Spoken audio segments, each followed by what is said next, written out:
皆さんこんにちは、石野花宝です。今回は楷書が苦手な人の5つの共通点というのをお話ししていきたいと思います。以前私の動画で文字の成り立ち5つの書体という動画を上げたんですが、その中で文字には5書体ありますよというお話をさせていただきました。楷書体、行書体、草書体、隷書体、篆書体って5つの文字があるんですが、皆さん好きなものから挑戦されるといいんじゃないですかねみたいなお話だったんですね。とは言っても初心者の皆さんとかだったらやっぱり普段から見慣れている楷書体とかが学びやすいと思うんですよね。私も実際に昔、書道を始めたばかりの頃はやっぱり楷書体とか行書体とか自分でも書けそうな書体からまず取り掛かっていました。ですので皆さんも最初は楷書体、始めやすい書体から始めて行書、草書とレベルアップしていけばいいんじゃないかなというふうに考えています。ですので今日はその楷書体の特徴だったり書き方ですね。で、特に皆さんが悩みやすい箇所などを中心に今日はお話ししていければなというふうに思っています。それでは実際に解説に移ります。楷書が苦手な人の共通点1つ目、筆順が間違っているです。でこれすごいそもそもの話なんですけど、子供の頃って筆順ちゃんと教わるじゃないですか。でも大人になるとみんな結構それすっかり忘れてしまっていて自己流になってしまうことが多いんですよね。なので結構皆さん見ててもしょっちゅう書き順間違ってるんですよ。で書き順間違ってるっていう時っていうのは字の形もなんかアンバランスになってたりすることが多いんですね。なので皆さんもし楷書体の練習をしていてちょっとこの字変じゃないみたいな、バランスおかしいよな、なんでだろうって感じた時にはまず筆順を疑ってみてください。筆順を間違えてしまうとたったその一つの過ちだけで文字が整いにくくなってしまうんですよね。で筆順を正しく守って書けばそれだけで文字が美しく整いやすくなるので、筆順を覚えるのは結構大切です。でこれっていうのは気にしない方が結構多いんですよ。なんか仕上がり良ければ別にそれでよくないみたいな感じで書いてる過程を気にしない方っていうのが意外と多いんですけど、この過程が最も重要で仕上がりの字に影響します。どういう風に影響するかっていうのを今からお見せしますので見てみてください。例えばバランスが崩れちゃうっていうのの例でいくと、中央区とかの区ですね、住所でよく使うやつ、あれがよく皆さん間違えやすくてバランスが崩れてます。区の1画目これですよね。2画目みんなどっち行きます？先に真ん中から書く人、それから先にもう枠から書いちゃう人。これ結構半々ぐらいに分かれるんですよ。これ正解は真ん中から書くのが正しいです。ですが今はちょっと間違いパターンでやってみます。先にこれをもう枠を決めちゃうみたいな。でそうするとどうなるかっていうと、もうここに書くしかないですよね。なのでどうしてもこの縦線を気にしてしまって中の部分右に寄っちゃう人が多いんです。なんかこんな感じでちょっと右に寄せちゃうんですよね。でそうするとなんかすごいこれを気にした感じしません？この壁を避けてるみたいな感じになっちゃうのでバランスがいい字とは言えないですね。これ書き順通りするとどのぐらいバランス取りやすくなるかっていうと、まず1引きますよね。でこの1を軸としてここ中心だと思ってください。1対1ですね。でこの真下にこれを入れるようになりますよね。もうそれだけでバランスいいですもん。でその後で最終角どこに入れようかなみたいな感じで入り込めるところにこう書いてあげるんですね。でそうするとどうでしょうか。最初に書いた句よりも下の句の方がバランスいいと思いませんか？こんな感じで仕上がり方に違いが出てきます。あと私さっき言ったその文字が生き生きするみたいなことなんですけど、それの例で言うと例えば希望の希とかがそうです。これも筆順間違えやすいんですけど、皆さんこの次どっち行きますか？正しくは左払いからなんですけど、じゃあ間違いパターンから書いてみたいと思います。横線で次に左払い入れると、この左払いの向かう方向っていうのが下の方に向かいやすくなるみたいな。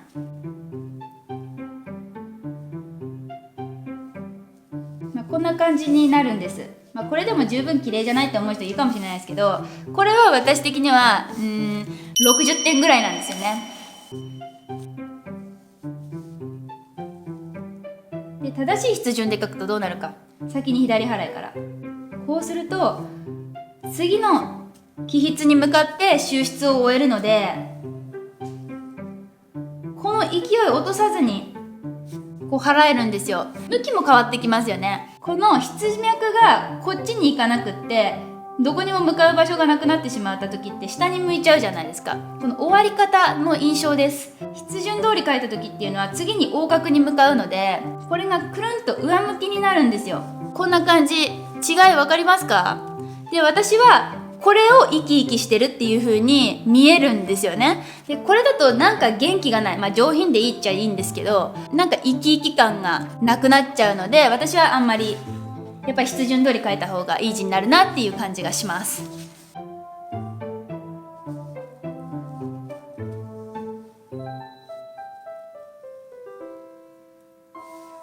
はい、どうでしょう、仕上がり。どっちも綺麗ってあんま変わんないじゃんみたいな感じで思う人は多いかもしれないですけど、よく見るとですよ、印象として上よりも下の方が元気よく見えませんか？どうでしょう筆順によってこういった違いが出てきてしまうので、筆順通り書きましょうということになります。ぜひ皆さんも筆順を気にするきっかけにしていただければなというふうに思います。楷書が苦手な人の共通点2つ目、線に表情がないです。で、これどういうことかっていうと、例えば1を書いてみます。これどう思います？楷書の線としてこれ起筆、送筆、収筆って言うんですけど、線の始まりの起筆、これありますか？収筆もこれどう思います？なんかあまりにも適当に書いた感じしちゃうじゃないですか。で、これどうするといいかっていうと、線に表情がついてくるかっていうと、楷書のそもそもの特徴である起筆をまずちゃんと作ってください。起筆というのは線の始まり、これを明確に作るんですよ。例えば40度で置くみたいな、そんな感じです。で、このピタッと置く感じ、これを大切にしてほしいなと思います。ピタッと置いて進めます。これ今送筆と言います。送筆部分はやや右上がりにしながら、そして次収筆ですよ。収めるときどうするかというと、またトンと止めてあげる。収筆もしっかり作ってください。どうでしょうか？最初に書いた位置に比べてこっちの方がいいって感じませんか？起筆、送筆、収筆を明確にしただけなんですけど、これだけ線のかっこよさが変わってくるんですよね。例えば大きいっていう字を起筆、送筆、収筆を意識せずに書くとどうなるかっていうと、こういう感じになってしまうんですよ。立体感とか何もないですよね。なんかマジックで書いたのかって思う感じじゃないですか。でもこれが起筆、送筆、収筆ちゃんと意識して書いてるんですね。起筆、送筆、収筆の起筆、送筆、収筆、収筆は結構スピード速いんですよね。の起筆、送筆、だんだん太くします。それから右払い、だんだんまた細くする。この起筆、送筆、収筆のこの感じをしっかりとやってあげることによって、文字がこんなにも立体的に仕上がってくるんですね。なので基本線をしっかりマスターしておくっていうことが大切なんですよ。横角、縦角、折れ、それから左払い、右払い、反り、曲がり、そして点ですね。この8つの基本線をマスターしていただいて、それから楷書体に挑んでみてください。そうするとかなり立体的に書けるようになっていると思います。起筆、送筆、収筆、それぞれの線の特徴、コツを理解しながら書いていきましょう。楷書が苦手な人の共通点3つ目、リズムがないです。このリズムって何かっていうと、分かりやすく言うとスピードの変化なんですよね。例えば花という字を書いていて、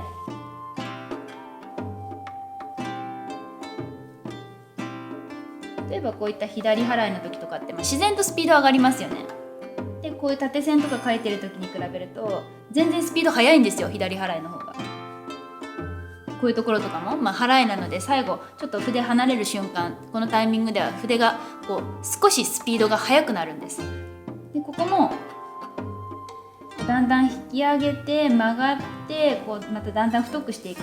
この過程でもスピードの変化っていうのはあるんですよね。普通ぐらいで始まって、そして曲がる時には少しスピード落ちます。そしてだんだん太くしていって横に進んでいくところでは少しスピード上がっていくんですよね。なのでこの1本の線の中にスピードの変化があるっていうのが、これがリズムといって超大事なことなんですよ。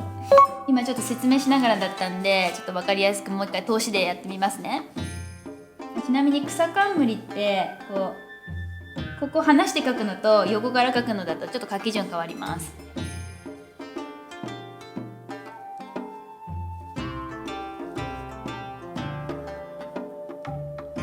どうですか、結構リズミカルに書いてるって思いませんか？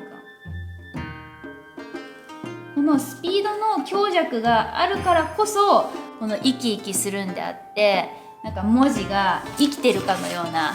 わかりますか？元気になってくるんですよ。でこの楷書体っていうのはみんなやっぱりうまく書きたいっていう意識がどうしても働く書体でもあるんですよね。やっぱりうまい下手で判断されがちな書体じゃないですか。でみんなやっぱりうまくなりたくて書道教室に通ったりとかしてるぐらいなんで、結構字に対してうまい下手で捉えすぎなところがあるんですね。なのでそのうまく書こううまく書こうと思ってるとどうなるかっていうと、すんごい慎重になってしまったりとか丁寧すぎてしまったりとかして、逆に元気のない萎縮した字になってしまってる、こういったのをよく見かけます。例えばうまく書こうとして慎重になりすぎてしまった時の花を一回書いてみたいと思います。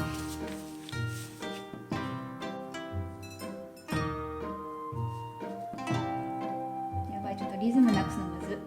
今ちょっと1普通に書いちゃった。なんかこう一定のスピードを保つみたいな、だんだん細くするんですけど一定のスピードを保って書いてます。一定のスピードでお手本見ながらこうやってお手本通りにしなきゃみたいな、よいしょみたいな。止め方もどうやったらこの形になるのかな。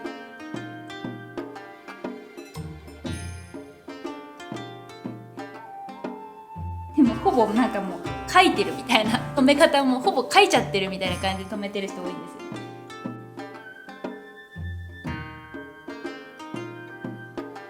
一定で書くのむずっ。こんな感じで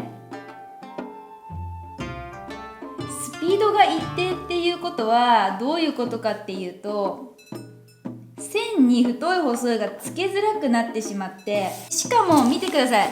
なんか平面的だと思いませんか？なんか全部同じ線の太さだし、スピードを一定に書くっていうことは同じ線の太さになってしまうっていうことなので、例えばこれが隷書体とか篆書体とか書くんだったら一定のスピード保って書くのも意外と大事なんですよね。なんですけど楷書体の場合にはそれはあんまり通用しなくって、リズムを持たせて書いた方がいい表情の字になってきます。じゃあこのさっき書いたリズムよく書いた方とリズムなく書いた方の違い、これ比較してみましょ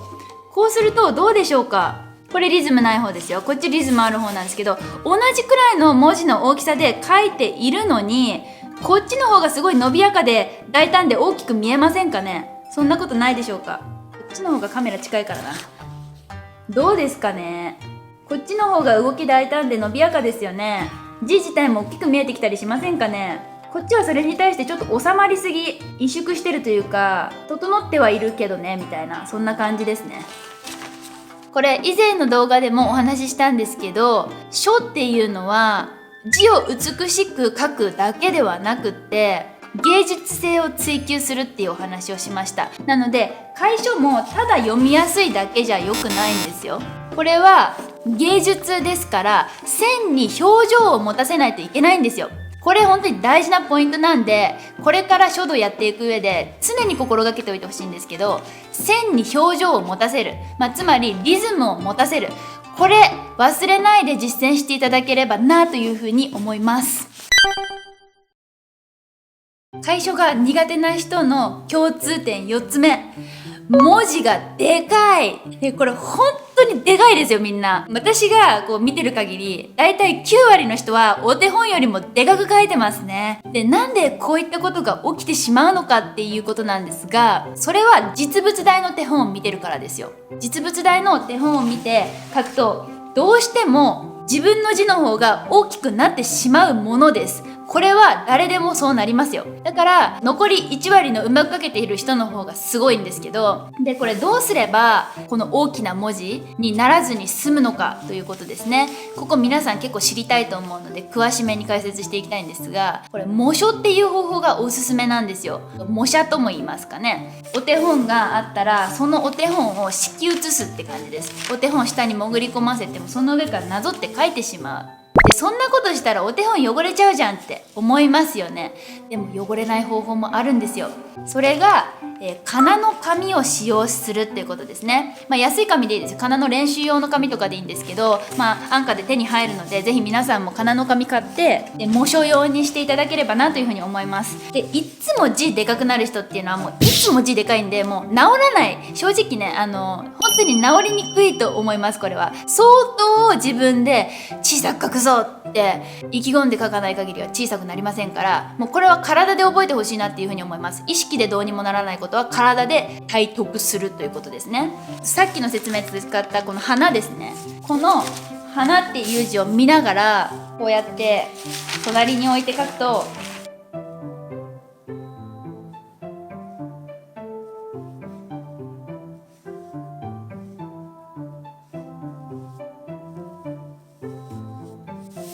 基本的にこのお手本よりもちょっと大きくなってしまうみたいな、そういった方はぜひこの練習を一旦やめて模書に変えてください。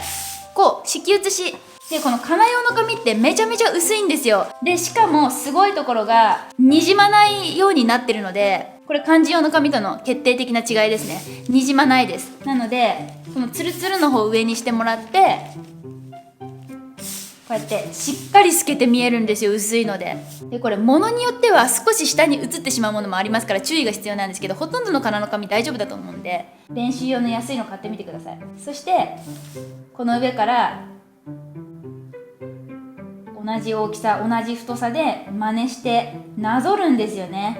なぞるのだったら余計なこと考えなくていいので本当にこの感覚に集中することができませんね。この大きさなんだっていうのをちゃんと実感してくださいね、書いてる時に。こんなちっちゃいんだってめっちゃ思ってください。めっちゃちっちゃい、しかも意外と細いみたいな。でここってこんなに細くなってこんなに太くなってたんだみたいないろんな気づきが絶対ありますから。例えば起筆の角度だってそうですよ。起筆の角度って私いつもこうやって入ってたけど意外とこうじゃんとか、いろんなことに気づくきっかけともなるので大きさに悩んでない人にもおすすめの方法です。でこうするとじゃあ見てください、下映ってないじゃないですか。だからお手本汚さないで済むんですよ。もう画期的で、これ私今までこの方法思いつくまでどうしてたかっていうと、お手本を B4 のファイルに入れてその上に普通の漢字用の紙を敷いてこうやってやってたんですけど、そうするとファイルがびちゃびちゃになって隅で、だから一回書いてこうティッシュで拭き取ってやってたんですよ。でそんなの超めんどくさいと思って途中から他に方法はないかなと思ってこのかな用の紙にたどり着いた。なのでぜひ皆さんも大きさに悩んでる方いたらぜひこの方法を取ってみてください。で本当に大きさだけじゃなくっていっつもこの字バランス悪くなんだよなみたいな感じで悩んでる人がいたら、その苦手な字をこうやって模書することによって体得して体で覚えていただいて、だから考えなくてもその字のバランス身についちゃう時もありますから、あんまり考え込まずに模書してしまうっていうの一つの手ですよ。ぜひ方法として取り入れてもらえると嬉しいです。楷書が苦手な人の共通点5つ目、文字のバランスが取れていないです。文字のバランスっていうのはいろんな見方があると思っているんですが、私が今日お伝えしたいのは線の間の隙間が均等になっているかどうかっていうことなんですね。でこれ分かりやすく晴れるっていう字で説明したいんですが、上の晴れるっていう字と下の晴れる、これ書き方ちょっと変えています。皆さんこの晴れるどっちの方が美しいって感じますか？私は下の方が美しいって感じるんですよね。でどうしてかっていうと、上のハレルを見てみると、この青の横角のこの隙間の感じ、結構狭いのに対して火はどうでしょうか。この隙間ちょっと広いですね。でもそんなのしょうがないじゃんって思いませんか。こっちの方が画数少ないんだし、これ広くなって当然でしょって思いますよね。でもそうじゃないんです。これ縦角の隙間をギュッと狭めてあげて細長くしてあげると、これどうなりますかね。この横角の隙間とキュッてやると縦角の隙間が一致しますよね。こうやって隙間を等間隔にしていくんですよ。なので皆さんに意識してほしいのは、一文字の中での線と線の隙間っていうのは全部ほとんど均等にしてほしいんですよね。完全に一致しなくてもいいんですけど、だいたい均等にする、これが大切です。で、皆さんよくありがちなのは、辺は辺で考えて作りは作りで考える。なのでここの隙間は均等にできてるんだけど、こっちもかいってなる人多いんですよ。全部意識しなきゃいけなかったの、それ知らないわみたいな、結構そういう方多いんで、一文字の中でのこの線と線の隙間を等間隔にする、これを意識してみてください。でも先生ちょっと待って、等間隔にしたけど全然バランス悪いよ私の字っていう人もいます。例えばこの前っていう字みたいに、先生ここ普通に私等間隔にしてみたんだけどなんかバランス悪いんですよね、なんでですかみたいなでこれは左右の重さのバランスが違いすぎます。完全に月の方が太くてこっち細いじゃないですか。これはバランス悪く見えてしまってしょうがないですよね。じゃあどうすればいいかっていうと、左右の重さを一緒にすればいいだけですよね。線の表情をつけたりリズムをつけたりするのはすごく大切なことですよ。太い細いをつけるのも大切なこと。でも左右のバランスが釣り合わないと意味がないんです。例えば月っていう字のこの縦角太くなったら次細くしようみたいな、でまた太くするみたいな、でここもある程度の太さは残すんですけど、軽い線も入れてあげないとやっぱり月ばっかり重たく見えてしまいますよね。で例えばこっちのこれも今だいたい同じ太さぐらいで書いてますけど、これを太く書いてこれを細く書くっていうのもありだと思います。左右の重ささえ釣り合えば大丈夫です。これ比較してみるとよくわかりますよね。こんな感じなので、等間隔、隙間を均等にすると左右の重たさを揃えてあげる、これを大切にしていただければ、ほとんどの場合文字のバランス整うと思います。他にも意識しなきゃいけない要素っていうのはいろいろあるとは思うんですよ。でも特に大切にしてほしいのがこの2つですね。ぜひ皆さんも意識してみていただけると嬉しいです。はい、ということで今回は楷書が苦手な人の共通点を5つお話ししてきたんですが、私の中でこの楷書体の位置づけっていうのが本当に楷書に始まって楷書に終わるって言ってもいいぐらい奥深くって楽しいものだなっていう風に感じているんですよ。なので皆さんにも楷書苦手だな、あんま好きじゃないなって思ってる皆さんにもこの楷書の楽しさっていうのをお伝えしたくて今日の動画作ってみたって感じですね。でなのでもし、苦手な方で、今日私が言った内容5つに当てはまるものがあれば、それをぜひ参考にしていただいて、その苦手を克服していただいたりとか、少しでも楽しいなって思ってもらえるきっかけになればなと思っています。私のチャンネルではこういった書道の学び方などをお伝えしています。書道初心者だったり書道をこれから始めようって思っている方のためになればなと思って発信してますので、興味のある方はぜひ下の赤いチャンネル登録ボタンからご登録をよろしくお願いいたします。それではまた、バイバイ。